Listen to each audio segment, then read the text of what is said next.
The Women's Fund for Scotland is Scotland's only dedicated fund for women and girls. I'm Susan Morrison, and this is our podcast where we talk to inspiring women improving the lives of those women and girls today. This episode, we meet Rachael from Alchemy Film Arts, and they're weaving a little bit of magic down in the borders. It's wonderful to meet with you, Rachael, and wonderful to talk about Alchemy Film and Arts. Alchemy is an amazing word, slightly magical. Is that what you'd say you do down there? Yeah, definitely magical. That's I think the magic of cinema and the magic of alchemy really encapsulates what we do. When you say the magic of cinema, so do you like a micro studio? Yeah, we do sort of three main things. We run the UK's Festival of Experimental Film, so working with hundreds of experimental artist filmmakers per year. But we also run an award-winning community filmmaking programme, which is mostly what the Women's Fund sort of helped us continue. So working with a lot of groups throughout the year, often working with them on the first time they've ever made a film. And we also run a residency programme where we bring artists to Hawick, where we're based, to sort of meet and work with communities through film. So lots of different things. I mean, I have to admit that when somebody when somebody mentions film, I think most of us turn our eyes towards the sunny uplands of Los Angeles, or even those, the people down in Landon, or even Glasgow. But Hawick is an interesting choice, isn't it? Yeah, we try and challenge, not just that mainstream idea of film, but also quite urban-centric models. There's a lot of communities here, a lot of diverse communities that often don't have access to culture, but film is actually a great way, a really accessible medium for people to get involved in creative activities and ways to self-express. Everyone watches films and everyone likes films. So right away, it's a medium that actually just opens things up. There's so many things that you can do. Like if you think about even when you go to the cinema and you see the credits roll and there's hundreds of names, every one of those people has a different role. So we really utilize that and sort of get people involved in all different sorts of ways. Yep, actually, the end credits are one of my favourite bits of films, and usually, because that's usually when you hear the full soundtrack, and if it's good music, and I usually just sit there, and I am that person, Rachael, who's sitting, and the usherettes are going, is somebody going to tell that woman to move? I'm that person. You should always do that because it's labour, it's artists at work, and hundreds of people have been involved in making a film, not just the main characters. So it's nice to sit through that, I think. Oh, absolutely. And every now and again, there'll be a name that you've recognised from another film. And you go, oh, look, they're sound engineer. I saw that one before. So it's always a lovely thing when you see the name again. What exactly is your role within Alchemy? Are you the alchemist? I don't call myself that, no. But Alchemy's been running since 2010 and I've been here since 2019. So I'm one of the directors here. So we've got a small team of between 6 and 10 people, depending on the sort of time of year and what we're doing. But I'm a director here at Alchemy. So I'll look through some of the titles. Barry Bengals and the Big Bad Barry. What was that one? It's a really great title. So, and I noticed that an awful lot of them are done with community groups. So how do they find you, or do you go out and hunt them down? Well, basically, Filmtown is the name of our community engagement program. So through that, we work year round with different community groups, as you say, and it's a bit both. It's a bit of letting people know we're here, but actually, most of the time, people know what film is and actually really want to make a film.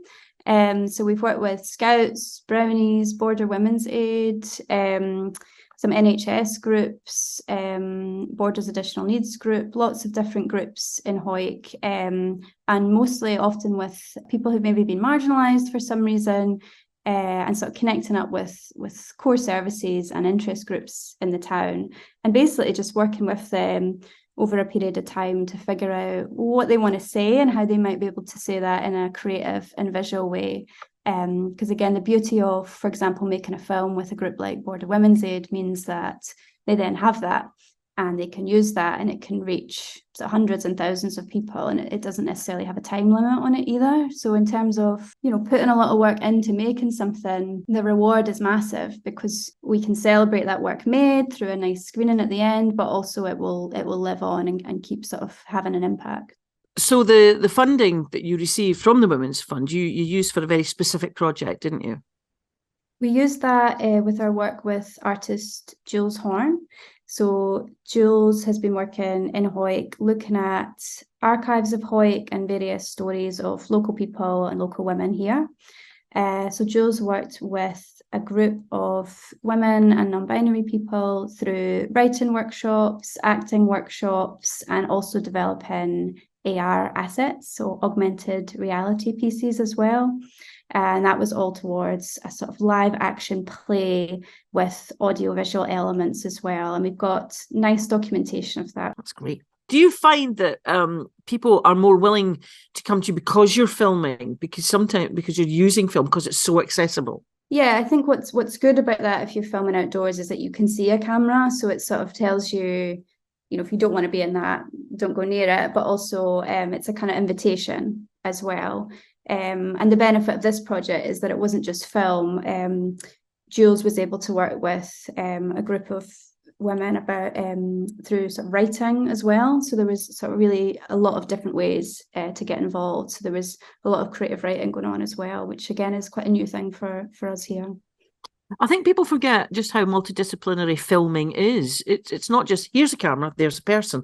Somebody has to write that, don't they? And somebody has to direct that and block it. And it's really quite intensive. And I don't think people realise just exactly how many people are involved behind the screen.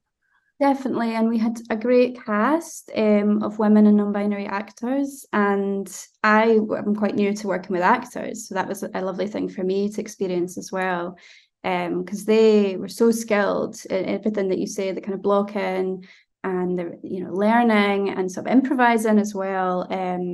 Was a really lovely thing to watch sort of unfold. I like that. So you were working with women, funded by women.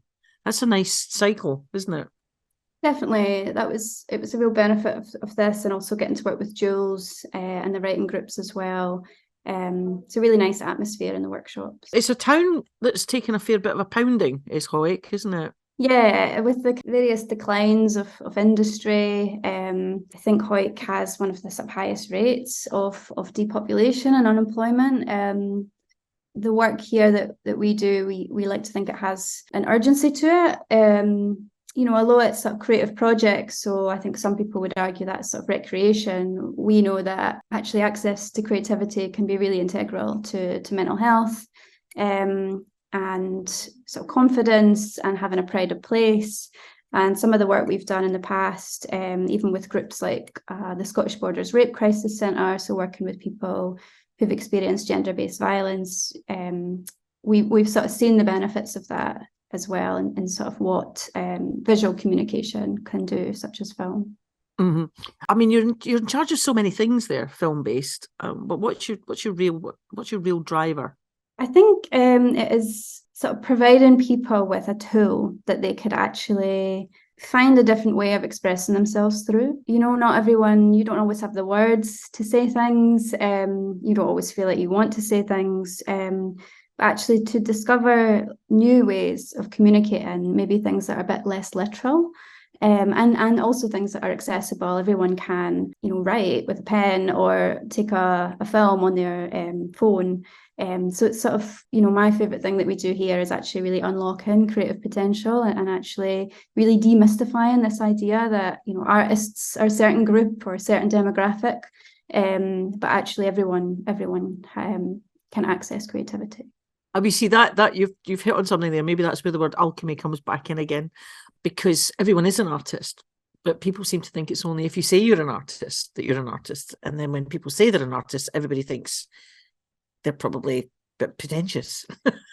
Yeah, and we like to, with our residency program, and that has been working with a lot of amazing women as well.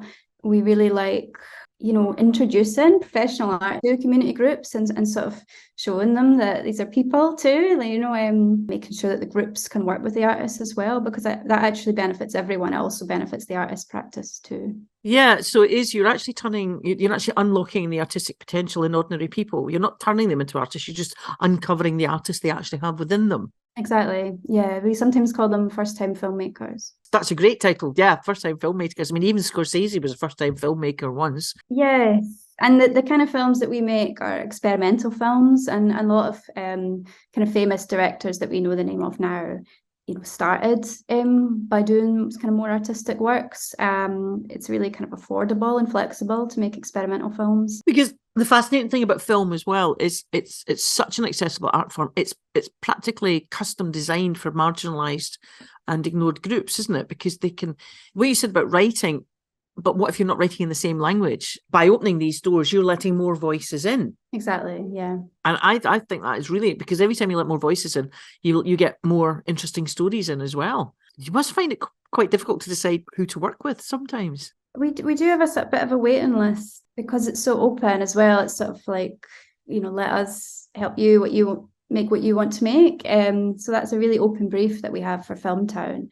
And we like to also kind of, and again, that's with the Women's Fund, we've been able to deepen engagement with people also that we've worked with before. There were new participants, but it was also nice to be able to provide opportunities for returning participants as well, because that's also important to not sort of constantly work with new people also. It's good to have new people on board, but it's always good to have experienced people on board as well. You mentioned Filmtown.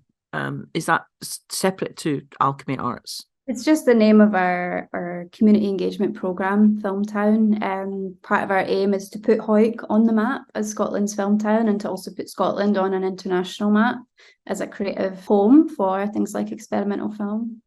Do you find sometimes when you're out and about filming, if you're outdoors, people just wander up to you and start talking to you and other stories come out? Yeah, it does happen. We talk about that a lot because sometimes people come into frame, but we also find that it's maybe certain demographics of people that can do that, can feel comfortable doing that. And actually a lot of our challenge is not just saying we have safe spaces, but actually really making safe spaces so that the people that maybe don't feel so comfortable walking into a frame or even walking into a cinema can actually find a place at Alchemy. One of the things I've noticed with groups working with communities, and they get these forms that they have to fill in with outcomes, aims, objectives and outcomes. But sometimes the outcomes that groups like yourself have can't be measured.